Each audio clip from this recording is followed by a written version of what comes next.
All right, welcome to the Heady Vermont live stream. It is Monday, March 11th, and we've got a very special guest tonight, Mr. Billy Greer, VIP in the house. We've got a huge studio audience. Make some noise, guys. Give yourselves a round of applause. For real this time. Big thank you to Jam Creative for hosting us. We've got Sean Simonetti directing, masterful job. Eli Favreau, his last live stream, producing. Thank you guys for coming in tonight. So, we are getting a little bit of a late start here tonight, so I'll plug a few events real quick, and then we're going to hop right into our interview. Sure. You're the main attraction here, Billy. These guys hear me talk all the time, way too much. So, quick events and updates. First, want to give a shout out to Pepperlee CBD, our newest business partner to join. Tonight's obviously brought to you by Greenleaf Central, and I think you guys are carrying Pepperlee CBD, or I'm sure you will be soon now that I've said it on the air, spoken into existence. So appreciate the cross collaboration here. As always, members, partners, thank you for your support, helping us do what we do. This Sunday, St. Patrick's Day, Bud and Brunch in Winooski. That's right, we're putting it out to everybody. 101 Main Street in Winooski. Stop by. We're going to have a great time. We'll be serving up smoothies, non-infused, private event, 21 plus, but live DJ. We're going to have art there. We're going to be doing a joint rolling contest, giveaways, just in general, a fun scene, good Sunday vibe. So noon this Sunday, check on Facebook. If you're a member, send me a message, and we'll make sure that you get the invite. More importantly, let's get right into it, Billy. I got a political insider update that we'll do at the end, but I want to start by letting you introduce yourself. I've said a couple things online, you know, legend. I've shared some news articles about you, but Billy Greer here in the flesh yourself. You're a local guy, right? Can you tell us a little bit about yourself? Yeah, well, I was born and brought up in Williston, Vermont. My parents had a successful dry cleaning business. And, I wanted to thank you, by the way, for having me here tonight. It was very nice. Yeah. Well, thank you to Greenleaf Central. Greenleaf Central. My friend Laura, too. Yes. And Laura. And Laura as well. Yeah, they're good friends of mine. They asked me to do this. This is way outside the normal. I usually kind of stay out of the whole scene now that I was away for so long. And yeah. Long-time independent media supporter, though. I read your interview with Peter Frayne. May you rest in peace. Yeah, Peter was a good friend of ours. Was excellent. So, yeah, thank you. Yeah, you're welcome. Great guy, too. Yeah. Oh, yeah, it was hilarious. I mean, I got to know him a little bit Channel 17 days, but yeah. So, all right. Well, so obviously, clearly local guy. We've got all of our friends here in studio, too. And I got a ton of messages when we put this out and said that we were interviewing you. You know, big get for us to get to talk to you a little bit about your background, a little bit about what you think's going on in cannabis today. You know, you're somebody who was incarcerated for a long time for importing cannabis into Canada, which now is legal, actually, per the Canadian government. So let's get into it. You know, we talked a little bit about you're a local guy. You were a big sports star, right? You went to high school here in Chittenden I went to County? Rice High School. Rice High School, right? And you were a football player from... I was. Correct, right? Okay, so you're going along, Billy Greer, life's happening. Well, let's get a sense of what high school was like back at that point in time here in Vermont. I wanted to talk a little bit about this because, you know, what was the cannabis culture like? We think about the 80s being kind of crazy, and, you know, I'm not going to ask you to reveal your full age, but maybe you can give us kind of a little insight. What was it like in high school? Were people smoking pot regularly? You know, I went to Rice and graduated in 67. And really, marijuana was just kind of coming in with the 60s. It was just really kind of happening and stuff. And it wasn't a big deal in high school.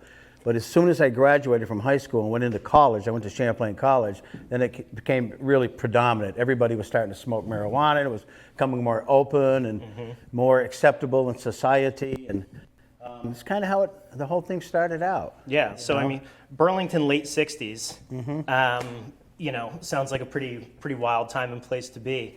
What was kind of your introduction to, you know, to cannabis? Just sort of smoking, like high school party? What was the first time you smoked? The first time I smoked, I was at, actually I was older. I was like 18. I was at Champlain College and somebody had a hash joint.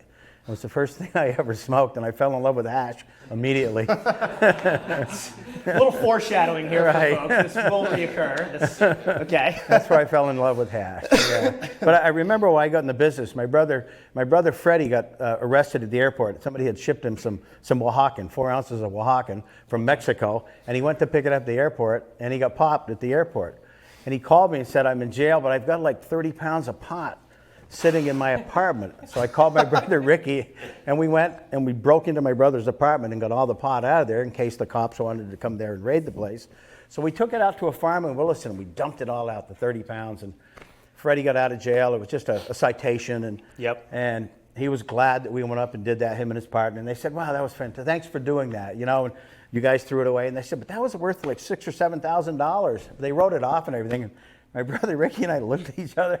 We said, holy moly. So we went and got the pot and sold it. didn't tell my brother. And that's how I started out in the pot business. It was strictly about the money and the freedom of not having to talk to people out there in society and pay my taxes and all this other stuff. It was a freedom. Yeah. It was a freedom, man, that I just enjoyed all my life. Well, and that really seems like to be kind of at the heart of it, because, you know, you did have kind of a conventional straight job here, but, you know, like you said, you sort of got a little bit of taste for this. I mean, relatively easy cash. You're a super affable guy, you know, as evidenced by all the friends we've got here, and you know, anybody who's met you. And like I said, we got a lot of messages from people who met you in a lot of different circumstances too. You know, so you got this network. You're a local guy. Things are going pretty smoothly. How does it get to that next step? And I mean, I guess you experienced kind of the high right off the bat, but we think about, you know, back in the day, 70s, you know, Nixon era, you know, pot being super illegal and serious consequences. So how are you kind of thinking about the risk? You know, I mean, were you just young and energetic? And Yeah. Well, the risk was always there, but law enforcement was lax back then. They almost had to stumble upon something or get a tip from someone that cooperated to really find out. And we had a very tight circle. We kept it very, very tight. They didn't know what we were doing for years. We were doing international smuggling and smuggling the Canadian border. And they didn't have a clue. They were shocked when we lost the 54 tons up in Canada. But it really started out, I just started selling ounces of pot. And then I moved from ounces to quarter pounds to half pounds to 5 pounds to 10 pounds to 1,000 pounds to tons. Then we went up to multi-tons. And I remember that I met this guy. He was like my mentor. His name was Johnny Bannon. He would love it that I'm talking about him. And he was like one of the largest smugglers in New England. Any load that came into New England, Johnny Bannon would have it. And he came up and stayed at my house one time. And I said, Johnny, this is when I was younger. I said, you know, I'd like to make $1 million someday. And he said, it's so easy to make $1 million. The hardest thing is to keep the $1 million. So I said, well, how do you do it? He says, by keeping your word. If you keep your word, you will be brought up through the ranks. So my partner, Stevie, and I kept our word for many, many years, and for some reason it worked. We just were brought up and got into this highest level of hashish international smuggling on the planet. You know, it was by keeping your word. Yeah. You know? Well, and that's really the bottom line. Well, and so, you know, I mean, what you're describing, it sounds pretty straightforward, you know, ounces, quarter pounds, up to a couple 5 pounds. But, and I know we talked a little bit, it sounds like, you know, this is like your life is a movie. And it sounds like it literally maybe someday. Well, there's we're in talks right now with some people, yeah, from the Hollywood over there in that area that are talking about doing a movie right now. I mean, because honestly, I put this on Instagram. I couldn't make this. It's crazier than real. I wish I was creative enough to make up this kind of story, the life you've lived. You know, help us sort of visualize when things are increasing, right? Like we think about the movies. You know, are people meeting at sort of hotels, you know, or are people meeting at, what's it look like in New England? And not talking about the cross-border, we'll talk about, you know, that next level, but, you know, sort of, what is it? Because I think people get the wrong idea, and some people who watch this have purchased cannabis or sold it before. But, you know, what's that look like at that point in time? And not, I guess, a lot of fear from the cops, but where's this going down, and sort of who are the characters you guys are dealing with? Well, you always increased your sales and met people by keeping your word. Someone would introduce somebody to somebody. And all the deals went down back in the days, mostly in hotels and motels. But one of my favorite spots was graveyards. I'd always go to graveyards because nobody was there filming you or, you know. Yeah, much cheaper rate too, right? Absolutely. Yeah, they don't charge you by the night. Yeah.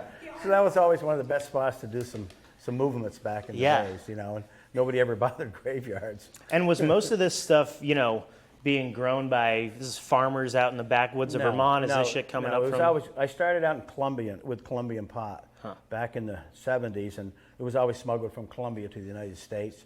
And then I got tied up with some Jamaican friends of mine from the Zion Coptic Church of Jamaica. and they used to smuggle plane loads into Florida, and I used to go pick up loads down there from those guys. So it really went from Colombian to Jamaican to Mexican, and then it came Sensimillion. When they all the loads back in the days used to have seeds in it. The Colombian pot, you know, you'd get a 30-pound bale and you'd have 4 or 5 pounds of seed. Yeah. So you'd have to eat the seeds and stuff. And eventually there was actually 2 brothers from LA that bought some Sensimillion seeds many years ago, and I don't remember their names, but they went to Mexico with this vision to grow seedless pot. And that's what started the Sensimillion movement.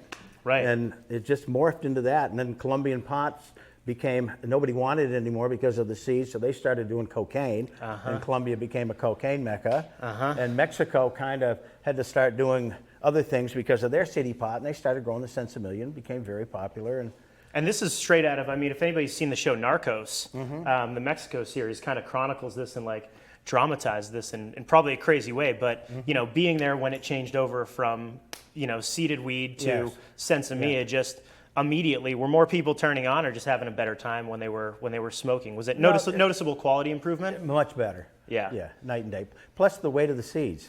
It cost you money when you had to pay for the seeds. Right. So there was kind of a business deal, and then people started smoking the Sensimillion. It became a very good herb. And that's what they smoke today here in this country. Right. I mean, I think the idea of finding seeded weed, it's like, especially if you're under a certain age, Yeah. like people are going to grow up having no idea that there once were seeds in weed that people got all the day, all the time, right? So, you know, at this time, were people kind of growing too? That wasn't really a part of it? No, there wasn't any growing going on at all. Really? No, it was all just importation, strictly. Um, And it didn't, until Mexico started doing the Sensimilla, then that's really when it started morphing up into this country, and people started growing it up here. Right. Well, and you hear about people in California who went to Pakistan, you know, and places in the Middle East to find, you know, the kind of, you know, indicas that would grow at higher latitudes. But I guess, so getting back to, you know, the bud, we're talking about your graveyards, your, you know, hotel rooms. Eventually you meet someone, and again, back in the day, for people that didn't grow up in Vermont, I mean, I still remember pre-9/11, crossing the border from Vermont to Quebec used to be really no big deal at all. I mean, even in like the 90s, hard to imagine. And especially in Vermont, you got a place like Alberg where it's like one guy with a wooden drawbridge. So you kind of got to set the scene and imagine this, but even earlier, right? So how do you get approached about, you know, getting involved in Canada and sort of going international? How does that process happen? Well, geez, it's funny. I was working for my dad's sporting goods business, Mills and Greer's. And I remember it well. Yeah. And there was a fella that came in from Canada, Jerry Shapiro, and God rest his soul. And he left my brother and I a joint. And after he left, we smoked it. I said, my gosh, it was a hash joint from Canada, and it was just fabulous. It just blew us away. And he came back down again a few days later, and I realized he was trying to see if we could get him some herb down here.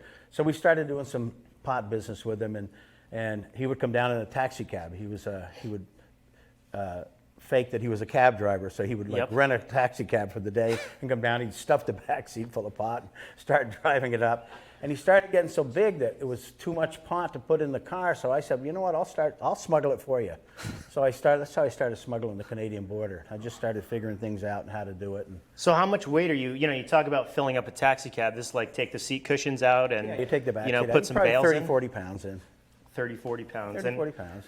You're hearing our prices are going up probably progressively, right? I mean, throughout this time, you're kind of in the boom time of people kind of getting turned on, and like you mentioned, Sensimilla. Well, back then you could get a lot more money in Canada too. Yeah, really. So Yes. it was a much better market. Really. Yeah. I mean, you would have. They had their money together too. They were very organized, very professional up in Canada. They're really honorable people too. Yeah. They would come with suitcases full of money. God, they're so damn nice. As Canadians, it's funny. All the stereotypes stereotypes are true, right? It's just the nicest smugglers on the world are up in Canada. They are. So I mean, these guys, you know, 30, 40 pounds, casual. You start driving up. Are you?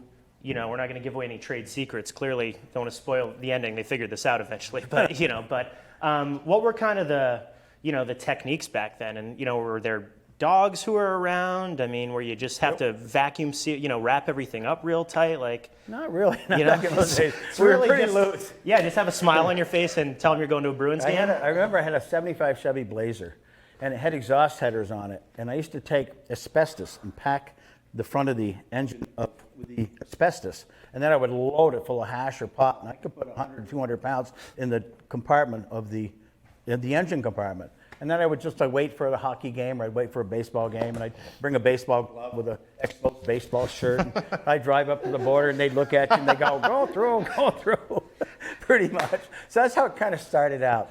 And then I got involved with my partner, Stevie Hutchins, who was also a smuggler. And he already had roots set up in Canada and stuff. And I started working for him. I started doing smuggles, and I was always smuggling in vehicles. And I started working for him, and then we became partners, and I started learning the routes, and we started backpacking and doing airplane trips, boat trips. Wow. Pretty much did it all. And again, like you know, driving back and forth again, like you didn't even need a passport. No. You know, back then, and there was barely anybody at the border. So, you know, you talk about it casually, and I think it was it seems like it was, you know, if you had the connections and, you know, frankly, the balls to do it, you know, and were confident and, you know, kind of cool enough that wasn't really a huge issue. You cross the imaginary line, and then, you know, it gets real flat, and then half hour later, you're in Montreal. Well, people used to say to me, geez, how can you get across the international border without getting caught? Aren't you scared? And I used to say, well, listen, draw an imaginary line from the border of Vermont, 90 miles that way. Okay, do you think at some time during the day you can cross that imaginary line without getting caught? And that's really what it was like back then, working the border. Well, and that's another good point. I mean, you talk about the sort of remote past that you guys are coming across, and you know, those of us in this audience all live in Vermont, so we can kind of imagine this. But you know, there's really a lot of pretty desolate stretches out there where you've got maybe a farmer's got 400, 500, 1,000 acres. You know, are you guys going in there with snowshoes and, you know, dog sleds or ATVs or snowmobiles all or of them. You know, all the above, all above. whatever can carry the most. Yeah. And then, you know, planes seems like it's a lot more complicated, right? Because you got to have some fake paperwork probably at some point. Well, no. Or you just come down, you just land shallow enough. No, Okay. we actually push it out. We throw it out to a team that's catching it down below. Okay, so you could just drive. You know, you're flying over. You take a little loop over the line, drop it off. About and there 30 you go. miles in. I remember the first time we did it, I think we packed up about 70 pounds of hash, and a plane picked me up down in, I think it was in Middlebury Airport. It was about 4 in the morning. They picked me up and we loaded up the plane, and I was the pusher. I was the kicker, and Steve and the crew was up on the other side of the border. And we decided we were going to drop it. We had a railroad track that goes right into Canada from the U.S., so we decided we'd get the plane as low as we could and fly right up across the railroad track and try to drop it as close to the railroad tracks as we could. So it's about 4:30, 4:45 in the morning. The sun's coming up, and I'm in the back getting ready to kick it out, and the pilot goes down, and we're real close, and I see Steve and the boys down there, and I start pushing out these bales of hay, and one of them was about a 20-pound brick landed on the railroad track. Well, we never thought to check the railroad schedule, and there was a high train, a high-speed train that came through and hit that thing and blew it all over the place. That was one of our crazy stories in the days. I mean, We had many of those. I can't imagine the train conductor. They get off up there and they're like, "What the hell did we hit?" You know? Yeah. Holy shit. There was quite a few stories like that. Well, I mean, again, like what that scene you're describing is both from Trailer Park Boys, the TV series, and like Grand Theft Auto, the video game. Like literally, this is, you know, wild stuff. Yeah. You know, and who'd have thought, like, you know, the Bring Back the Expos, you know, people, Major League Baseball interrupted international drug trafficking just by getting rid of the Expos, which isn't a good argument for us. I want to see them bring it back, Right, you know, of for course. other purposes. They were now we can go fun. up there and legally smoke weed and go to an Expos game separately. God, well, you know, so this is, again, clearly, this goes on for a period of time, you know, right? And like you said, it's keeping your word. You know, are you dealing with, again, the higher and higher kind of you get too? Like, what's the person you're dealing with? And I guess, you know, what's the fear factor like? You know, because we're talking, I mean, this hash does have a lot of high street value, right? And at some point you got to exchange hash for cash, right? So you have some serious risk. I mean, what was that like? And I was really never uncomfortable. We always dealt with people that knew people. We were like hippies, conscious, honorable people. We were good business people. We told the truth to our. So that's how it kind of morphed. People kind of attract people in the business that are honorable. And if you're not honorable, you don't get to the level that we get to. Yeah. So to get there, you have to be very honorable. And that's how we worked our way up, you know. Yeah. And in those times, I mean, except for if you're that poor train conductor, any kind of close calls with, people, associates getting in trouble. I mean, I guess that's kind of the risk, right? Somebody else gets popped lower down the chain, and then they sell out whoever they can. During those times, any kind of real close calls? Not really. No. Yeah, just well-oiled machine. Well, the machine gets bigger, right? So, you're keeping your word, you're meeting more people, making these connections. It sounds like it's a relatively professional environment. At what point, what's that larger level when it gets to be, I guess vehicles that are bigger than you and one person can run alone, right? Then you get into the real smuggling where you get to large weight. So what was kind of the first experience that was that next level scale, and then sort of how does it? We actually jumped real quick when we started bringing in freighter loads from Afghanistan and Pakistan. Wow, because you have to have your own supply if you want to make money, right? So you guys are now going straight to Afghanistan and Pakistan. What years is that? Our partners were purchasing it in it's called the Khyber Pass region of Pakistan and Afghanistan, and it's a very lawless area up there, and it's really no government people there, and the hash people control the whole area. And then they would pack up camels and bring it down to the Gulf of, I think it was the Gulf of Aden. I can't remember where we picked it up. But anyways, they would, the Army would bring the hash to us and load the freighter. And the Army. The Army. The Army. Pakistan Army. So the Pakistani Army. I mean, because this is before, again, different time. Khyber Pass now is I think known more for, terrorism activities and, being a haven, like you said, lawless place. But, you also hear that it was relatively stable parts of it with that kind of hash trade functioning. So military's literally bringing it down from the mountains, escorting it in, and then there's somebody, there. Now, without implicating, people who haven't already been implicated, how big is give me a sense of scale for a freighter load. And is this a company that's owned by somebody who smuggles all the time? Or, all most of us have is movies to go on for frame of reference, right? Yep. And so you think that, all right, there's the Russian captain and somebody gives him an envelope and then there's a fake paper for a, cargo S-31. How does it actually work? Well, our Dutch partners own the freighter. Okay. They were very wealthy, very successful. They were the largest hash dealers on the planet. And this all came out in our court documents and things, so I can talk about it. And one of our partners was the Prime Minister of Pakistan. Her husband was one of our partners.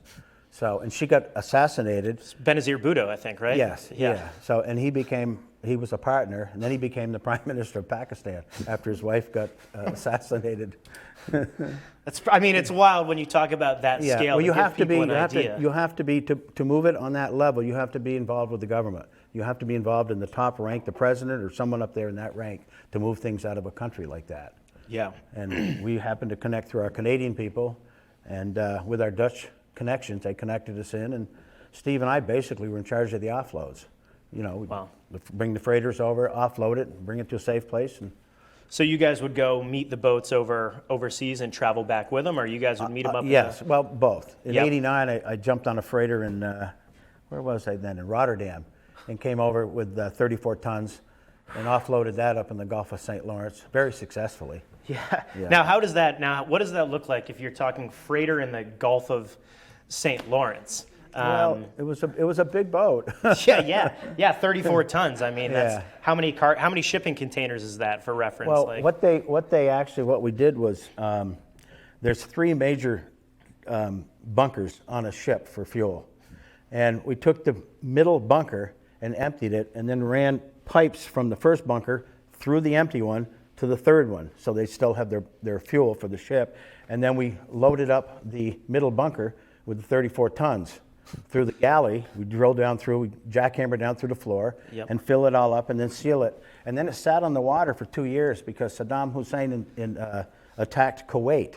So we had to sit on the water for 2 years with that 34 tons sitting in there. And it's a little nerve-wracking, maybe, Yeah, well, they were boarding ships because of the war that broke out. and they were, looking for arms and things like that. So we had to park the ship we didn't, but our Dutch people did, for a couple of years. And then we brought it over and worked out well. Yeah. I mean, and then, this operation, we got, barrels coming in. Where does it all go? I mean, I guess we've got, clearly like the pipeline into the U.S. from Pakistan. It was through Montreal. Is this like the French connection? Is this going down to New York? Well, we did smuggle some to the United States, but really Canada could That was really the main... Yeah, Canada could absorb most of the market up there. Wow. They had a huge hash market back in those days. Yeah. And some of it came down here. Not a lot, but some. Yeah, so it really is, a Canadian, international operation. A lot of this taking place in Canada. Well, the hashish culture is very big in Europe, and the Europeans in Canada, where it wasn't so big in the United States. Yeah. And what was it like, what was that kind of hash culture, sort of like back then? I mean, in Quebec, it's always been kind of laissez-faire, I think, right? And way out west. So similar thing, it was always pretty relaxed in Montreal back in the day. Very much so. Yeah. And the Canadians always rolled it with tobacco. Yep. Yeah. Yep. So really straight European style. Yeah, very much so. They had a great market up there. I bet. I mean, and are there, you guys are at the size that you're probably controlling most of the market. Probably all of it back then. Wow. Pretty much. And I mean, so is it literally if Saddam's locked up, does the price go up for everybody across all of Canada for 6 months, or or something? There's enough there, and it stays pretty steady. Because this what it really sounds like is just a large conglomerate. This could be any wholesale company in the world, and it seems like it's just the extra kind of security that you guys had to take, right? So we're going through. Things are, like you said, 34 tons successfully delivered. When does it start to sort of unravel? Because again, I don't want to spoil the ending here, but it didn't always work out. There were some consequences at some point, right? Well, yes, yeah. What was sort of the... Well, we were contracted in 91, I think it was 91, to bring in 200 tons of hash. So we had a contract to do that summer. And the first load that came in was 64 tons, but we had a problem with the offload. And I can explain what happened with the offload problem. Yeah, sure. If anybody's watching this, they definitely want to know. We had a freighter, and it was called the Giant 4, and it was towing a barge. And there's only 4 of these barges in the world. What these barges are made for, they sit 30 feet off the water. And you open the valves on them, and you sink them until they're 3 feet from the water. And we had containers on the barge. And so instead of being 30 feet up off the water, we would be down to 3 feet. And then we had flotation barrels and rafts that we'd just push into the water and just drive the hash right into shore. Real simple and easy. Yeah. But because of the Kuwait War, the boat sat on the water for 2 years, and we had a Filipino crew.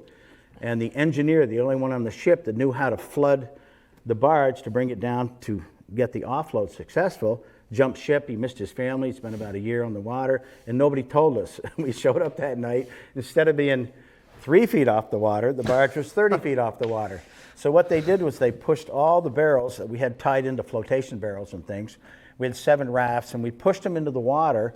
And then we had 3 Zodiacs, and the Zodiac is a boat like this. Okay, you know what a Zodiac is, a rubber thing. Big inflatable. It's got twin motors on the back. We had twin Yamaha 160s, I think. And the Filipino crew, instead of picking it up, there was a crane on the ship.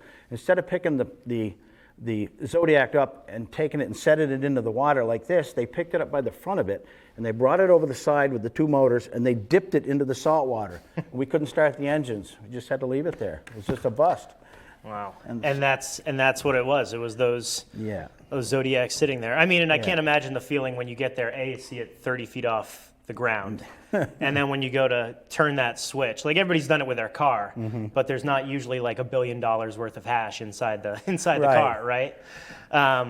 So, things from there, I mean, again, the clip, I put it up in the 7 days, story. A marine biologist in St. They were out Lawrence whale Seaway. watching the next morning and found it. Whale watchers the next day find barrels packed with 55-gallon drums filled with hash, which I'm sure there are quite a few whale watching, much more exciting whale watch than the usual. And I don't know how else you go on whale watches if you're not smoking hash. But So how do things progress from there? Because, Well, you guys end up getting found out, right? Yeah, when the offload went down Yeah. that night, we left 54 tons floating in the Seaway, but we brought 8 tons in because we knew we were going to have to pay the lawyers. We knew there was going to be a problem. Yeah. So we got this little boat and went out and hauled in 8 tons. And we had these buses that were, they were like Greyhound buses, but they were luxury buses made for hauling hash. So we put the 8 tons in one of the buses that next day, and there were helicopters flying all over the property and planes because they had found the hashish up there. It's the largest hashish seizure in Canadian Canada. history. Yeah. So Steve and I are driving the bus back with the 8 tons on this. There's only one road in, one road out. We must have passed 30, 40 cop cars coming up to the property. All zooming up all past zooming you. up to the property. Yep. And planes and helicopters, and we just drove it back. So we made it away. We got away with the 8 tons. Man. Well, they're up there, property again, like you said, property, there's names, there's, it seemed like part of the original interview that you had given, you ended up originally getting in trouble by the Canadian authorities, right? That was the first first time you were incarcerated, we were arrested in the United States and we were extradited to Canada. Okay. Yeah, and we did 3 years up there in Canada for 54 tons. And then down here, they gave me 27 years for... Wow. But we flipped it over on appeal and we got it down to 18 years. So I ended up doing 19 years, 10 months. 19 years, 10 months for something total. that's legal nowadays. For something that is now legal, which again, I want to get to at the end because that's, your perspective on this, I think, is one that nobody else has. And, which, especially as we transition to this new world where, this is going to be like this at some point in the near future. Pretty much is now. It pretty much is now, yeah. Well, and especially in Canada. Ironically. Yeah. And we owe a lot of this freedom that's going on in this world to Dr. Bob, who's sitting out here today. He was like a forerunner to open up the whole world to what cannabis is and what it does and how it heals people and everything. And we owe him a debt of gratitude. Yeah, I appreciate that. Yeah. Dr. Bob in the house. Dr. Bob. We'll be talking with Dr. Bob again very soon, actually, I think next week. Yeah, he's doing an interview next week, yeah. We'll be talking to Dr. Bob for sure. Well, and, generally speaking, there was a lot of, I can't imagine the amount of just sort of hate and ignorance and sort of naivete, back then with kind of the mainstream. And now there's so many more people consuming cannabis and, the impression of it's totally changed, but back then, it's really still not much of a joke. The Canadians gave you largest smuggling bust in history. The Canadians gave you 3 years. Yeah, and they called it a soft drug. They said when they sentenced us, the judge said, "Oh, we're sentencing them because it's a soft drug." But down here it's still Schedule 1. It's like heroin. Heroin and pot are no different here in the United States. Well, and if you look at, it's hard to know all the consequences downstream 100%, right? But when you look at the different approaches, and you see at least even the Canadians back then treating it as a soft drug, you guys weren't violent criminals. And I'm curious, what was the treatment like when you were in jail in Canada? Because everybody had heard of you, I'm sure. Yeah, I'm sure it was huge news up there, right? Was it kind of and I guess what was the sort of experience like? Is it hard? We smoked hash every day in the prison. Yeah, every day, and the guards were fine about it. And they're a strong union in Canada, the prison guards. And they actually petitioned the government to allow the inmates to smoke hash in jail because they're much more calm. Yeah. There's not a lot of problems that go on up there when the hash is distributed in the prison. Yeah, it sounds, to be honest, I think for most of us in this room, it makes a lot more sense. Yeah, the difference between incarceration in Canada and incarceration in the United States is the United States warehouses. Canada, they have compassion. They have, most people that come in prison are really kind of dysfunctional. They don't even know how to do their own laundry. They can't keep a checkbook. And the Canadian system teaches you all that. It's really, they're just a complete different set of people up there, values. Yeah. And it sounds like... Down here, it's just warehousing. Yeah. They just warehouse you. Well, and I know out of state, too. This is a big issue right now and has been for a long time, is people in Vermont, being sent to prisons out of state, private for-profit prisons. for you, when we were talking last week, you know, and sort of you told me about kind of when you realized you were screwed. Share that story, because you know you spend that time in Canada. Yeah. Everybody knows about you. You know, Peter Frayne interviews you. You know, at some point, and then like you said, you get extradited down here and have Uncle Sam really throw the books at you. Again, you know, that interview was huge, and I remember at least growing up being aware of, you know, being aware of this. What was that reception like in Vermont when you kind of got back?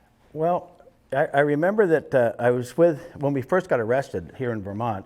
I was, and to me, really, this isn't bragging or anything, but to me, it's like what we did for a living. It wasn't any big deal. You know, we lost 54 tons, or we did that. It wasn't like overwhelming. And I remember the first day, or the second, third day in jail. I was telling you the story. I'm at St. Albans. I'm in there, and I'm with 3 or 4 or 5 of my co-defendants.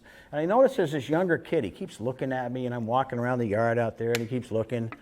Finally, he walks up and he goes, "Are you Mr. Greer?" I said, "Yes, I am." He says, "Could I shake your hand?" I said, "Yes, you may." And I shake his hand, and he looked me in the eye, and he says, "You're more famous than Pablo Escobar." And when he said that, at that very moment, I knew I was going to go to prison for a long time. That's when I knew that, holy shit. Yeah, this is a big deal. I didn't think it was that big. Well, you know, and anybody else who's reading, anybody who read that 7 Days article with a careful eye, like I see the name Tom Anderson on there. Yeah. Today, he was then a state's attorney, I believe. Today, Tom Anderson He was a federal prosecutor. Federal prosecutor. Yes. Today, he is in charge of the Department of Public Safety in the state of Vermont, and technically oversees the entire Vermont medical marijuana program. What a mistake that is. I don't want to. I know. We'll save expletives for next week with Dr. Bob. I know how he feels about Thank that. You, Bob. You know, but things coming full circle, and you see sort of how part of why our policies are what they are, and you know, think about who's involved and like inherent biases. You know, the guy that got his ass burned by you for 15 years, you know, probably doesn't have a real, you know, balanced approach to cannabis reforms. So, you know, you go through this process. I mean, and it's a long period. What would you know, I guess kind of, you know, there's so much discord because you're treating this, you're with people who are mostly treating this professional. You know, like you said, when you got busted, it wasn't like they're going to come chop off your family's heads. You know, it's not like the mob shit you see on TV and in movies and stuff. It's kind of regular business, but you're facing consequences that are worse than, you know, people who have done terrible things and killed people. How were you able to kind of, the hash policy in American jails probably not as loose. Oh God, no, not at all. You know, kind of how do you stay sane while you're going through this, knowing kind of what the, you know, with the difference between the punishment, I guess, and the crime, you know, and kind of dealing with that? Well, for me, it was, you know, when I got sentenced to the original 27 years, I said, you know what, I can either do hard time or I can do easy time. You know, it's all in your mindset. And I decided that I was going to be in a monastery for the next 27 years. And that's how I kind of put it in my head. And that's how I did my time. But I got it down to 18 years. So I honestly can say I never did one bad day in prison. No, wow. I never had one bad day. You know, it's all in just controlling your environment and your thoughts and your feelings. And that's how it was for me in prison. Like sitting here is no different than being in prison right now. Yeah, I mean, thank you. No offense taken, Billy. No, thanks. Appreciate it. Eli, didn't mean it that way. It's all right. Well, let's come full circle, because we are sitting here present day. We are. It's a lot more fun. I got literally a huge weed plant next to me. Beautiful. Grew legally in our studio, which is fantastic. Much nicer than prison, thanks to Jam Creative here. Yeah. You know, present day, we met through legal cannabis, CBD hemp, Greenleaf Central, our friend Joey here, who you guys need to go see. Red Square, the alley off of Church Street. If you guys know where Aches Place and Red Square is, you know where Greenleaf Central is. Yeah. Just pop down that alley. He's got great supply. He's got everything there. He's a fantastic shop. Oh yeah. Well, and he'll tell you a few stories too if you if you go back there. Just pull the string and get Uncle Joey going. Yeah. So let's bring it. You know, present day, Canada's legal. What you've been watching that process? What do you think about watching that unfold? I mean, I guess a no-brainer, because your experience with Canadians was always they're kind of common sense people, right? So did you think this was kind of just a matter of time? Oh, Canada? Absolutely. Absolutely. Dr. Bob's been telling me for years the pendulum started about 15 years ago. He said the pendulum started swinging back, and they're not going to stop it. And sure enough, It's great. I just love it. You know? Yeah, I mean, going up there to Montreal and although I have not heard great things. I have a friend who just went up there, and shout out to Ben Dabin over there. Oh, yeah? So the quality was not necessarily great in the dispensaries, Yeah. but I say this part of Montreal, it's like shitty weed is a hallmark of Montreal Right. trip. You know, it's like that's why you got to get the hash. Yeah. That M39. You Yeah, know, that's the just, M39. That's Montreal history. Yeah. I actually started smuggling. I think I was probably not bragging, but I was the first one to start bringing down the indoors from Canada. Back When in they were those, I guess it's kind of when Beasters probably first came out, right? Yeah, That dense hydro stuff. It started, and then it just grew. I was actually doing that during the trial. I was smuggling I was sitting in federal trial during the day and smuggling the border at night. Well, it's quite a picture. I mean, and they paint quite a picture. You know, I think the Reader's Digest story was the swaggering smuggler. Yeah. You know, but again, if you think about the discord, and this is not to, to glamorize things for the sake of doing it. It's for the sake of the reality versus the, versus the laws and versus kind of the paradigm at that time. And now it's coming back full circle where, like, I hope at some point somebody's going to name a strain after you if they haven't already. Like you're one of those people that needs to have a strain named after them. What do you think about that? Yeah, sure. You guys can give that up in the audience. Yeah. I feel like some Billy Greer in the morning, maybe some Dr. Bob at night before there you go go. to bed. Perfect. The other way around. Yeah. Yeah. On some Uncle Joey if you never want to sleep. Yeah, of course. Mix that in. The CBD world has really opened up the legalization. It's opened up a lot of people's eyes to what THC, what good cannabis is. It's really helped a lot, the CBD world. I'm so happy and proud of CBD and what people are doing out there now. Well, and we were talking before, we got, these fields that you used to be smuggling through back in the day are now people growing hemp up there in Franklin County for Colomont. Absolutely. And I want to give those guys a shout out as well. Yeah, I'm a consultant for Colomont and Chris Santee and Stevie Pollock. And why I decided to go with those guys is because Chris has two visions. He's got a 2-point vision. Number one is they want to help the Vermont farmers to make a lot of money. And number two is they want to help sick people. So that's why I like hanging out with Colomont. They're good guys. They grew 53 acres of hemp this year. They've got a lab in Colchester. They're making salves and oils. And they're just really a nice, wonderful, loving group of people that are behind Colomont. Yeah. I love it. Well, and they just posted on our Facebook too on Saturday on 4/20. Yeah. They're doing an event up there in St. Albans. Yeah, they are. Farmers Market or something? Yeah, and I think they're doing like a whole informational. It's free to attend. Yeah. So especially people are out there who are farmers, no farmers, anybody with land, go talk to those guys. Yeah, and anybody that's sick, like if they have cancer, they're sick, veterans, and they can't afford CBD pills or something, call them out, give them to them for free. All right. So beautiful. Well, we definitely appreciate that. What are your thoughts? You've been watching the end of Prohibition here in Vermont. You're somebody who had to take, the brunt of the consequences in this state. Does it kind of blow your mind? I mean, and any familiar faces out there, who are? I'm not going to ask you to implicate people who are all involved back in the day, but. What are your thoughts seeing people, rally for it, rally against it, and legalization happen in Vermont? And I guess what do you want to see? How do you want to see it move forward with the THC stuff? Well, what I would like to see is just all cannabis to be legal, no restrictions on it. We want to pay taxes, we pay taxes. It's like a farmer selling his corn. Right. So that's what I really would like to see, myself personally. And do you think? I do know that transportation license is one of the ones they're talking about with tax and regulate. Would you be interested in being, maybe not that one, but professional, in a legal cannabis business in the future? Are we going to possibly? We're going to see possibly. Everything's open. I do get a lot of offers for things. I bet. Well, like we said, I know we got a lot of badass breeders out here, so. I promise, if you guys bring us all your best bud, we'll make sure Billy tries it all. Yeah, there you go. He can choose the one, and he wants to be the lead strain. Yeah. Perfect. Billy, I want to thank you again, man. This has been awesome. Well, listen, thank you for having me. I talk about this appreciate it. forever. It's amazing, and I thank Joey and Greenleaf Central again for helping Joey's bring the best, us together. Dr. Bob, and everybody that's here, and Laura for having us. Laura, if you guys if you guys are into yoga, I think Laura is going to be doing yoga on Sunday morning. All right, she nodded, so now she's on the hook for it.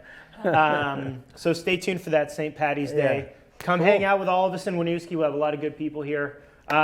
Big thank you again to Jam Creative for hosting us here. we're going to be hanging out here a little bit longer tonight. Perfect. And all of you guys can hang out with us, be becoming Heady Vermont members, business partners, sign up for the newsletters. Check it out. We will see you guys all soon. Big thank you to Eli Favreau. He's leaving us tonight, his last live All right, stream Eli. production. And our director, Sean Simonetti, behind the decks there. All right. Really impressive. Local dude. He's still in college. This guy's going to be an engineer. great. This is just a side gig. Fantastic. It's crazy. Thank you guys for coming. Thanks for tuning thanks in. again, Eli. We'll Appreciate be it, posting the buddy. Insider. Oh, no way, man. This is great. We'll hang out. So thank you guys for tuning in. We'll see you all again soon. In the meantime, elevate the state. Peace. That was good. Yeah.